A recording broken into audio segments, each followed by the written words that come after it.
বাংলাদেশের লোকসংস্কৃতির ও গ্রামীণ প্রেম কাহিনী নিয়ে এক অবিস্মরণীয় নাম খায়রন সুন্দরী, যে গল্পটি একসময় ছিল লোকমুখে, পরে উঠে আসে তা সিনেমার পর্দায়। আজ আমরা যাচ্ছি গল্পের বাস্তব জন্মভূমিতে। আজকে আমাদের ভ্রমণ যাত্রাটি শুরু হচ্ছে জামালপুর রেল স্টেশন থেকে জামালপুর কমিউটার ট্রেনে।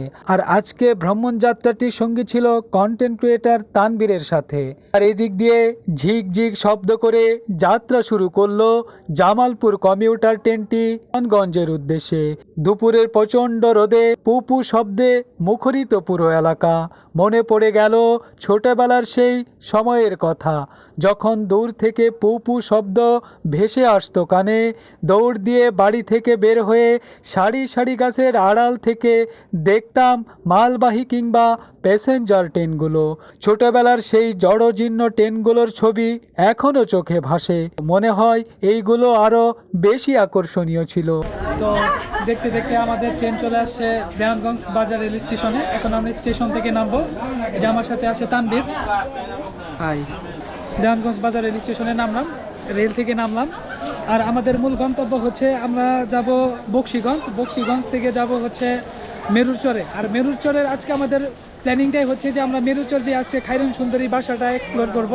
মানে বিশেষ করে আজকের ভিডিওর পুরো কৃতিত্বটাই হচ্ছে তানবীরের। ওই প্ল্যানিং করছিল, কালকে প্ল্যানিং করে আমাকে জানাইছে। তো আজকে আমরা দুইজন মিলে চলে আসলাম। মুহূর্তে আমরা আছি দেওয়ানগঞ্জ রেলওয়ে স্টেশনে। আমরা জামালপুর থেকে এই কমিউটার ট্রেনে দেওয়ানগঞ্জ আসলাম।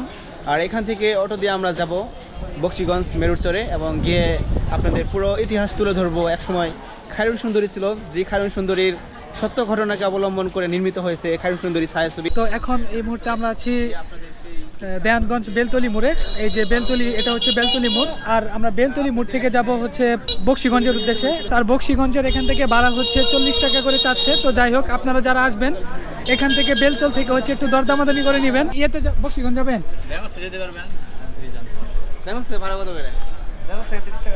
এখান থেকে দেওয়ানগঞ্জ ভাড়া কত? তো এখন হচ্ছে আমরা এই বেলতলি মোড় থেকে উঠলাম। এখান থেকে আমরা যাব দেওয়ানগঞ্জ বাজার পর্যন্ত। জনপ্রতি ভাড়া পড়বে হচ্ছে আপনার 5 টাকা করে। তো ওখান থেকে আমরা হচ্ছে সিএনজি করে বা অটো করে চলে যাব 30 টাকা ভাড়া দিয়ে বকশীগঞ্জ পর্যন্ত।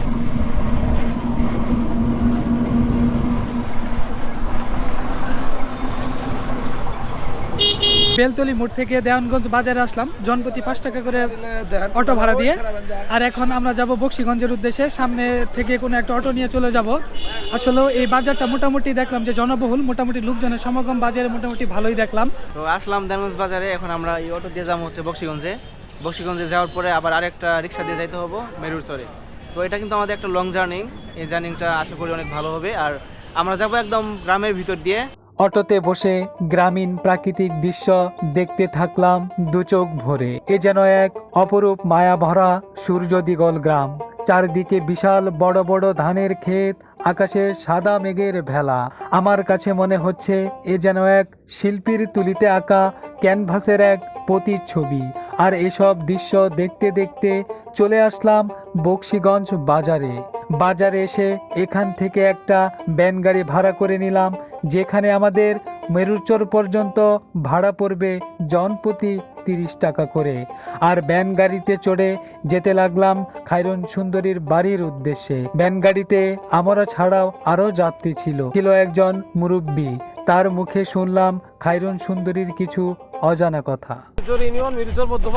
নাম বাপের নাম হলো আজগর মাস্টার, ওর বড় ভাইয়ের নাম হলো আব্দুল রূপ, ছোটার নাম হলো যেটা টিয়াচুরি করছিল ওর নাম হলো আব্দুল রুফি।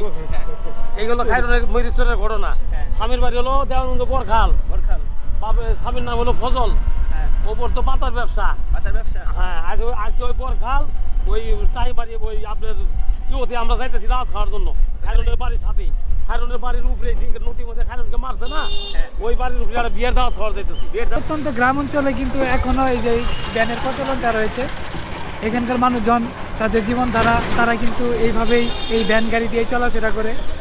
আসলে অনেকটাই ভালো লাগতেছে। এই যে দেখেন দেখতে পাচ্ছেন, এই যে আমরা ছুটে চলেছি। সো রাইট নাও এখন আমরা আছি ভ্যান গাড়িতে আর আমরা যাচ্ছি খায়রন সুন্দরী বাসায়। তো জানাবো আজকের ভিডিওতে খায়রন সুন্দরীর সকল তথ্য এবং তার অজানা ইতিহাস।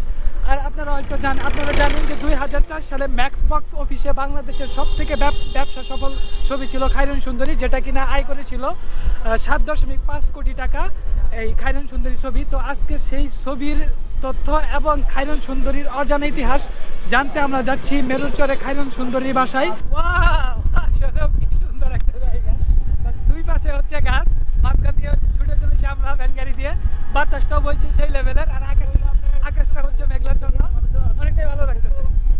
যেরকম পরিবেশ আপনি গ্রামগঞ্জে যদি না ঘুরেন এক্স্যাক্টলি হচ্ছে পাবেন না। আর সচরাচর যারা শহরে থাকে তারা হচ্ছে এই পয়েন্ট অফ ভিউটা পায় না। ইভেন আপনাদের ঘুরতে হবে। আমি মনে করি যে একটা মানুষ যদি ভালো সুস্থ সবল থাকতে চায় তাকে প্রচুর পরিমাণ ট্রাভেল করতে হবে। আপনি যত ট্রাভেল করবেন তত আপনার মাইন্ডটা হচ্ছে ব্রডনেস হবে, তত আপনি মানে কি বলবো আর দেশ সম্পর্কে আপনি জানতে পারবেন। এই যে দেখেন একটা নদী, এটা হচ্ছে পুরাতন ব্রহ্মপুত্র নদ, আর সেম ঠিক সামনে দেখা যাচ্ছে অনেকগুলো হচ্ছে এগুলো কি হাঁস না। তো অবশেষে দেখতে দেখতে আমরা চলে আসছি খায়রুন সুন্দরীর বাসায়। তো এটা হচ্ছে মেরুরচর এলাকায়, এই যে দেখতে পাচ্ছেন তাদের বাসা, এই যে ঠিক আমার পেছনেই। এখানে মানে গ্রামীণ পরিবেশ একদম, পুরো একটা মানে প্রত্যন্ত একটা গ্রামে এই ঘটনাটা ঘটেছিল খায়রুন সুন্দরী, যেটা বাস্তব ঘটনা নির্মাণে একটি ছবি তৈরি করা হয়েছিল খায়রুন সুন্দরী ছবিটা খুবই মানে জনপ্রিয়তা অর্জন করেছিল 2004 সালে। বাংলাদেশ হচ্ছে সেন্সর বোর্ড থেকে এই ছবিটি 2004 সালে রিলিজ করা হয়, এবং এই ছবিটি বাংলাদেশের খুবই মানে ব্যবসা সফল একটা ছবি ছিল। তো সেই আদ্যপান্ত জানতে আজকে চলে আসছি আমরা এই জায়গাটিতে। তো আমরা কিন্তু দেখতে দেখতে চলে আসছি হচ্ছে আপনার এই মেরুচরে খায়রুন সুন্দরীর বাসায়। এখন আমি যে জায়গাটিতে দাঁড়িয়ে আছি এটি হচ্ছে খায়রুন সুন্দরীর বাসা। এটা হচ্ছে রফিক চাচার ঘর, এই ঘরেই হচ্ছে খায়রুন সুন্দরী থাকতো। আর দেখতে দেখতে আমরা চলে আসলাম খায়রুন সুন্দরীর বাড়িতে, যেটি জামালপুর জেলা বকশীগঞ্জ উপজেলা মেরুরচরে অবস্থিত। 2004 সালে মুক্তিপ্রাপ্ত খায়রুন সুন্দরী চলচ্চিত্রটি দেশ জুড়ে আলোড়ন তুলেছিল, কিন্তু অনেকেই জানে না এই কাহিনীর শেকড় ছড়িয়ে আছে মেরুরচরের গ্রামটির এই বাড়িটিতেই। এখানেই থাকতেন খায়রুন সুন্দরী নামের এক যুবতী, যার জীবনের বাস্তব ঘটনা এক সময় রূপ নেয় পালা গান, নাটক, আবার সিনেমাতেও। স্থানীয়দের মাধ্যমে আমরা জানতে পারি খায়রুন সুন্দরীর 2টি ছেলে আছে, যার মধ্যে একজন বাংলাদেশ বিমান এয়ারলাইন্সের পাইলটের দায়িত্ব পালন করছে এবং আরেকজন বাংলাদেশ সুপ্রিম কোর্টের ব্যারিস্টার হয়ে কর্মরত জীবন পার করছে। অবশেষে আমরা জানতে পারলাম খায়রুন সুন্দরীকে মারা হয় জমি সংক্রান্ত পারিবারিক কোলাহল নিয়ে, যা ছিল খায়রুন সুন্দরীর জীবনে এক কালো অধ্যায়। আরও জানতে পারলাম ছবির সাথে বাস্তব জীবনের কিছুটা মিল থাকলেও পুরোটাই ছিল এক কাল্পনিক গল্প। আসলে বাড়িতে প্রবেশ করেই দেখতে পারলাম ঘরটির অবস্থা খুবই জরাজীর্ণ। বছর 2 আগে খায়রুন সুন্দরীর ভাই রফিক মারা গেছে, কিন্তু তার স্ত্রী এখনও বেঁচে আছে। তবে সে এখনও প্রায় মানসিক সমস্যায় ভুগছে, অনেকটাই তিনি পাগলপাড়া। আর ভিডিওটি যদি আপনাদের ভালো লাগে তাহলে অবশ্যই লাইক, কমেন্ট এবং শেয়ার করবেন।